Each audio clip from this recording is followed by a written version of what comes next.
Well, good morning, Lakewood. And let me just say, I think that God was very providentially involved with the topic that we are going to be talking about this Sunday. God is known for months, for years, forever, what our country and what our world would be going through during this time period. And even though the staff and Paul specifically, as he was compiling what this year's sermon calendar was going to look like, even though he wasn't certain of what this Sunday would look like, God certainly was. And so I think that God was providentially involved with this specific Sunday on its topic. I don't know about the speaker, but for sure the topic.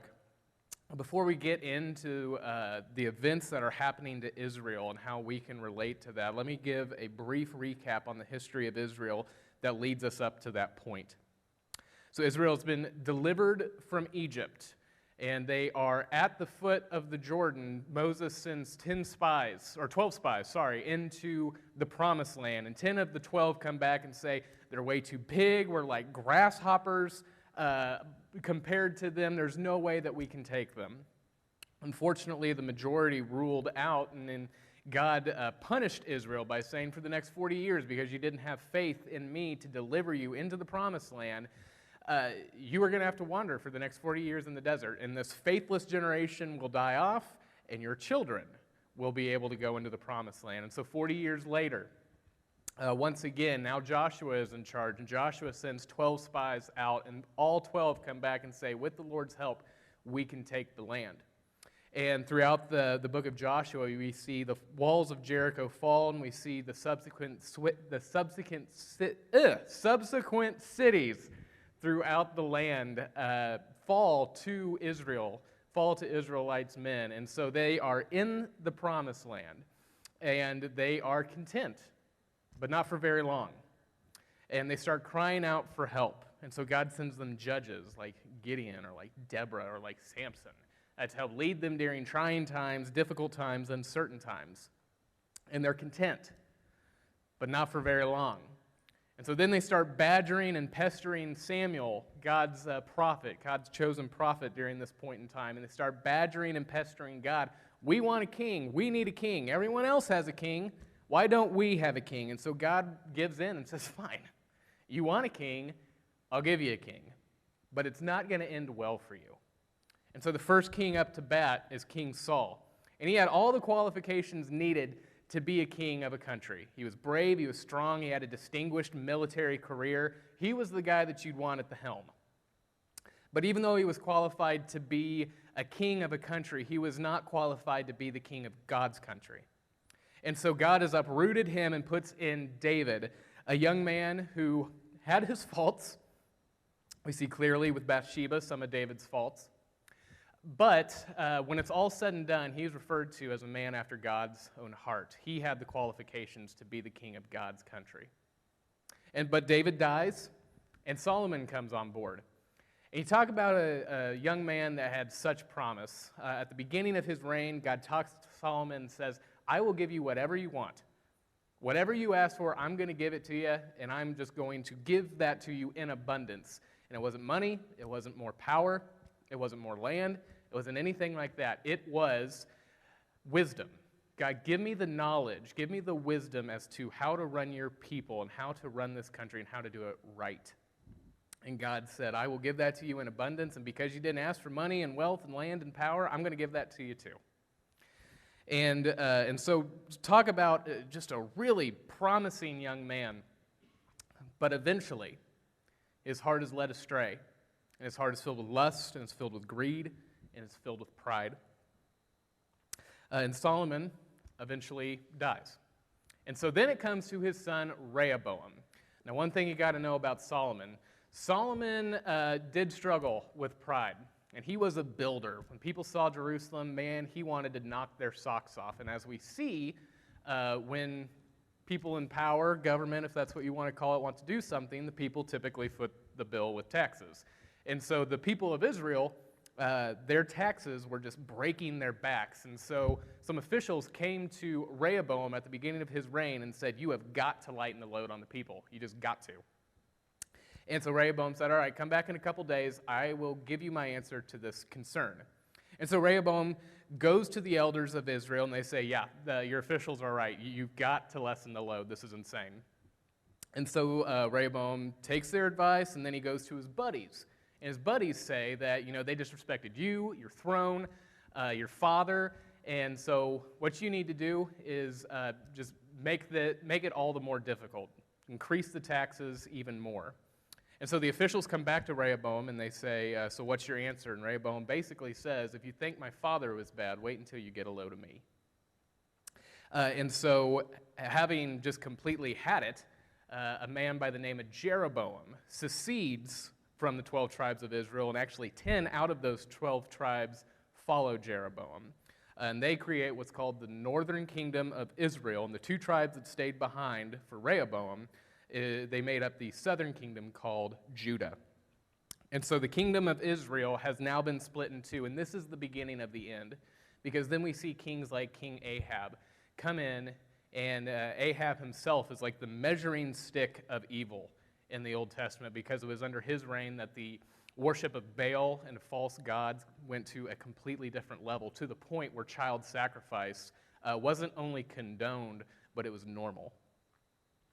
And so God had sent prophets like Elijah and Elisha and many others to try and turn Israel's hearts back to them, but they were a hard-hearted, stiff-necked people, and they refused. And so God sends one final prophet, Jeremiah, to issue one last final warning before God cuts them loose. And history, par for the course for Israel. They did not listen to Jeremiah, just like they didn't listen to the other prophets.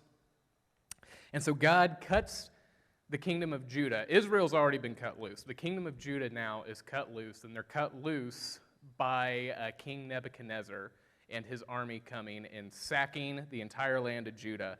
And it's now what we're talking about, this topic.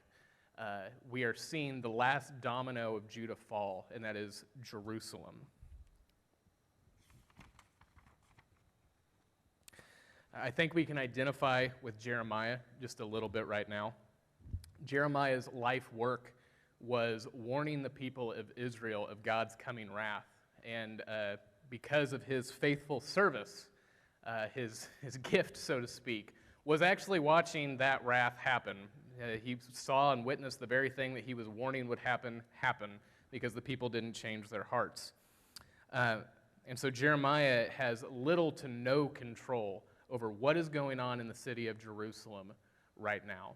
And it's just utter chaos. And I think that is where we can really connect with Jeremiah, because we are in chaotic times.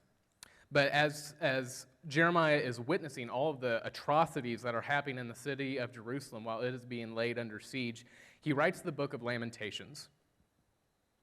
Just listen to Lamentations 2:1-6. The Lord in his anger has cast a dark shadow over beautiful Jerusalem. The fairest of Israel's cities lies in the dust, thrown down from the heights of heaven. In this day of great anger, the Lord has shown no mercy, even to his temple. Without mercy, the Lord has destroyed every home in Israel. In his anger, he has broken down the fortress walls of beautiful Jerusalem. He has brought them to the ground, dishonoring the kingdom and its rulers. All the strength of Israel vanishes beneath his fierce anger. The Lord has withdrawn his protection as the enemy attacks. He consumes the whole land of Israel like a raging fire. He bends his bow against his people as though he were their enemy.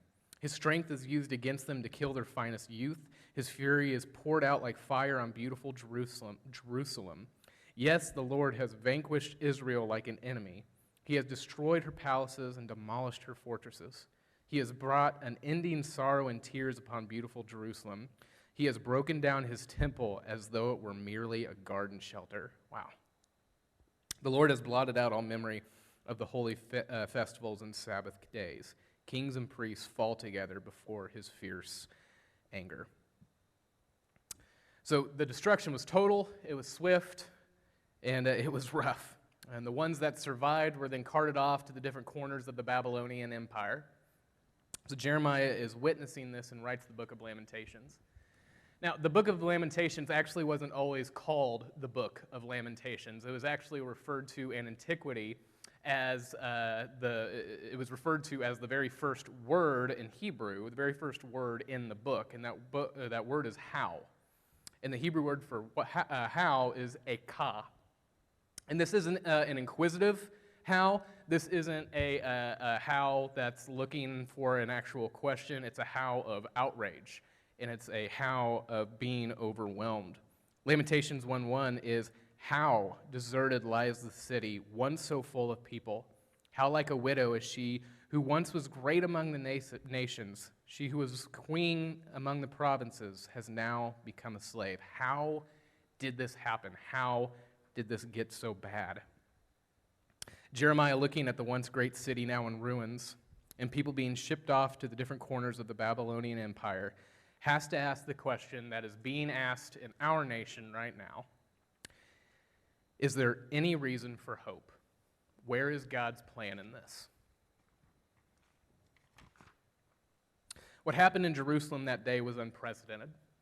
They were once a great nation. They were feared and revered by everyone the world over. Now they're not even a nation anymore. They've been incorporated into the Babylonian Empire. We are amid maybe not unprecedented times, because there have been serious illnesses that have swept our nation before, but we're definitely in uncertain times. We can loosely identify with Israel, and it's easy to fall into a trap of doubt and of hopelessness.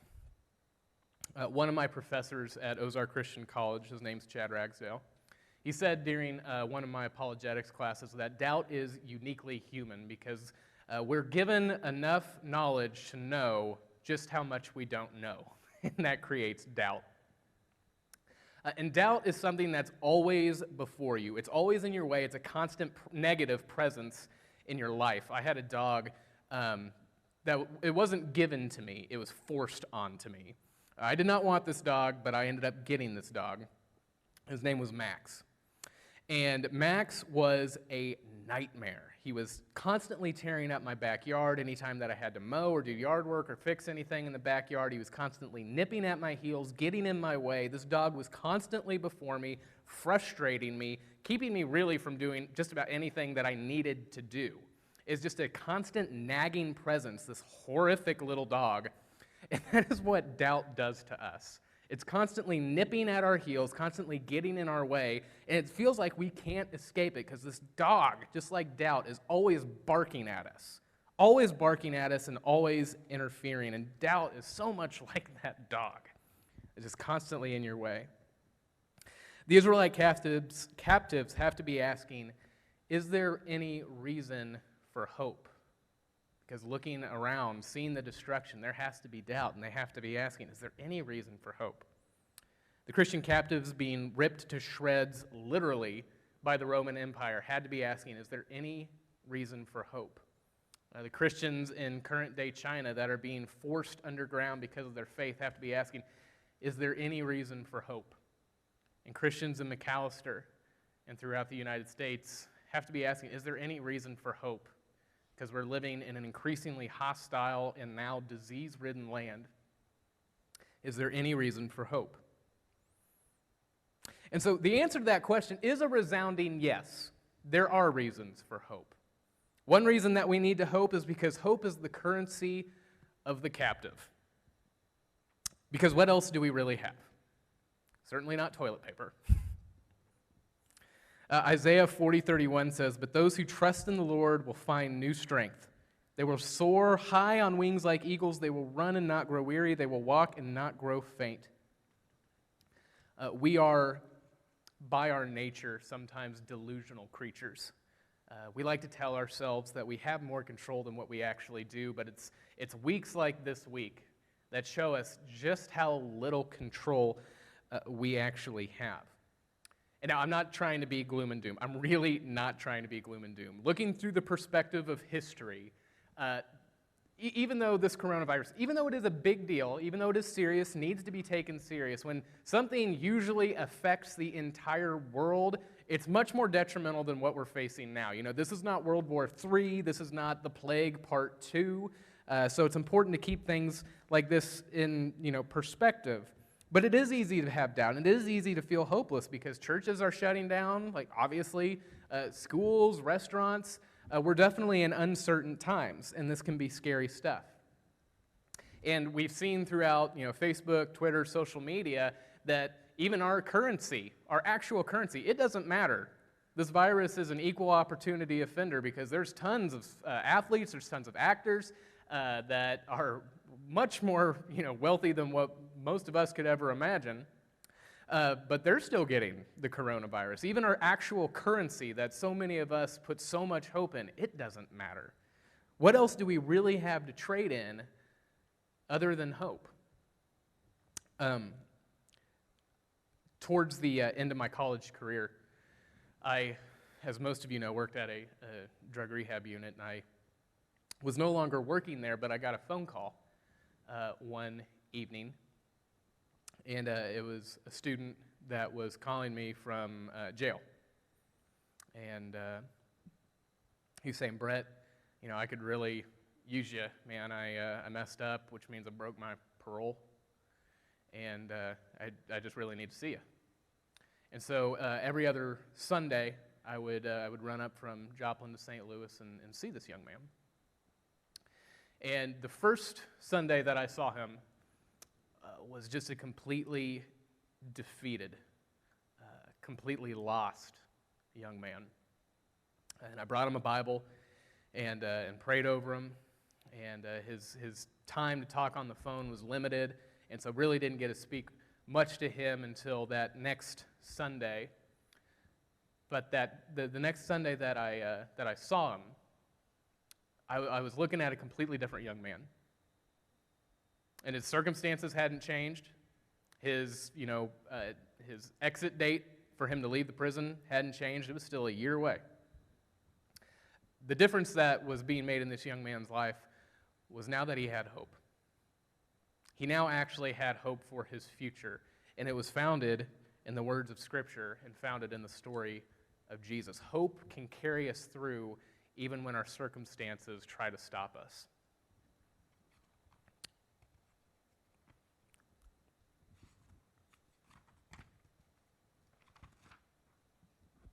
But the unfortunate reality is hope can also be false. Hope can also be false. It's an election year, and we've already been hounded, and will continue to increasingly be hounded as November continually stumbles along and comes ever closer. But we'll be hounded with this person is the person that we should put our hope into for the future of America, and it's a hope, it's a future that they alone can provide. People put their hopes in things like politicians, money, job security, relationships. I see it in teenagers a lot. They put it in their looks or social status, academic or athletic capabilities. We put our hopes in those things, and the reason that I say that it's false and that it's really dangerous is because what we put our hope in is what we identify ourselves by. Our source of hope is what we identify ourselves by, or at least a large part.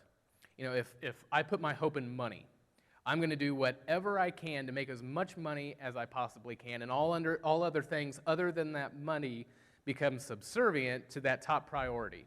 Because if I put my hope in money, I'm going to do whatever it takes to get more, even if that means spending less time with family, spending less time with God. I'm going to be in pursuit of money with all my power.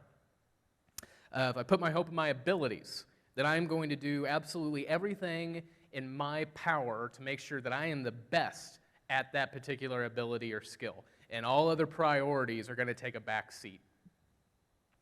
Even putting our hopes in things like friends and family. Now, I'm not saying that we shouldn't have friends and family.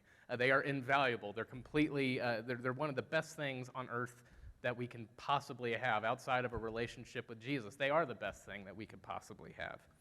But when we put our hopes and our trusts in people, we had better get used to being let down a lot.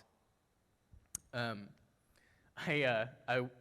senior year, I wanted to do something different, senior year of high school. And so I thought I'd try out for a musical. And I got a part, and it was White Christmas. And so I played General Waverly in White Christmas. And there was a scene I didn't have any lines, so I was not a very big presence in the scene. You know, I was more or less an afterthought of what was going on. And it was our opening night. And what I was supposed to do is I had a granddaughter in this. I had a granddaughter in this play, and so what was it? Corporal Wallace? It was who Bing Crosby played in the movie. I can't remember his character's name now. But he was, singing my granddaughter to sleep because my granddaughter was worried about something. And so towards the end of the song, I was supposed to come and pick up this little girl. It was my granddaughter was being played by, Shade Williams. She was probably 50, 60 pounds at the very most. And so I was supposed to pick her up, go off the stage, and then to stage left, and then up a flight of stairs that was to resemble her, bedroom and, just the upstairs of the inn, if you guys are familiar with that movie. And so it's opening night, and I'm doing my thing. I pick her up. Now, let me give you a little bit of context on me. I was into powerlifting quite substantially, and I'm already a bigger guy. So at this point in time, I was 320 pounds. So this little girl looks like I'm holding like a stuffed animal. And so I pick her up and I start walking my way off stage, and then I start walking up those flight of stairs resembling the bedroom. She had complete hope in me to be able to pick her up, which was well-founded because she wasn't all that heavy. But she also hoped that I wouldn't trip going up the stairs and land on her. That's where she was at fault, because I was wearing shoes that were much bigger than what I actually wear, because we had to be in clothes that resembled the 50s. And so my shoe catches a lip on one of the very first stairs, and I just land, all my weight just lands smack dab on this little girl. Sometimes if you hope in other people, it could kill you, because I was almost certain that I killed that little girl. Thankfully, she was fine. But my little presence that was supposed to be in that scene became the major part of the scene, because everybody was gasping and terrified for Shade. If we put our hopes in other things, false hopes, we will be let down. Only Jesus can be our hope. Our last point is hope is not eternal. Hope is not eternal. And that might sound almost false, or that might sound like bad news, but it's actually some of the best news that I can say today. This is some of the best news that I could say at any point in time, is that hope is not eternal. Because when Jesus finally does come back, it's no longer going to be hope. It's going to be truth. When Jesus finally comes back, our hope will be realized. Hebrews 6:11 says, "We want each of you to show the same diligence to the very end, so that what you hope for may be fully realized." Our hope is not going to stay hope forever. Our hope will be made fact. And I want to leave you with two more passages. Job 19:25-27 says, "But as for me, I know that my Redeemer lives, and he will stand upon the earth at last. After my body has decayed, yet in my body I will see God. I will see him for myself. Yes, I will see him with my own eyes. I am overwhelmed at the thought." So Job is in the middle of questioning God, and I'm sure some of us this week have been questioning God. In the middle of questioning God, why is this happening to me? What is going on? Where is your plan? But Job still takes time to remind himself that his Redeemer lives. His Redeemer is not in a grave. His Redeemer lives, and that his Redeemer reigns. Going back to Jeremiah 29:11. "For I know the plans that I have for you, so declares the Lord. Plans to prosper, plans to not be destroyed." Guys, the coronavirus and the other events that have happened this week don't surprise God.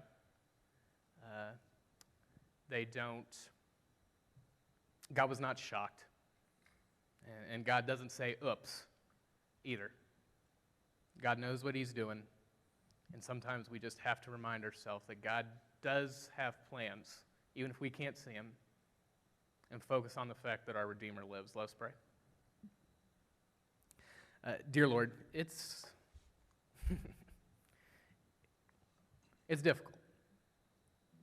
Sometimes it is hard to see the plan through the chaos. Sometimes it's hard to see the plan when there's no chaos at all.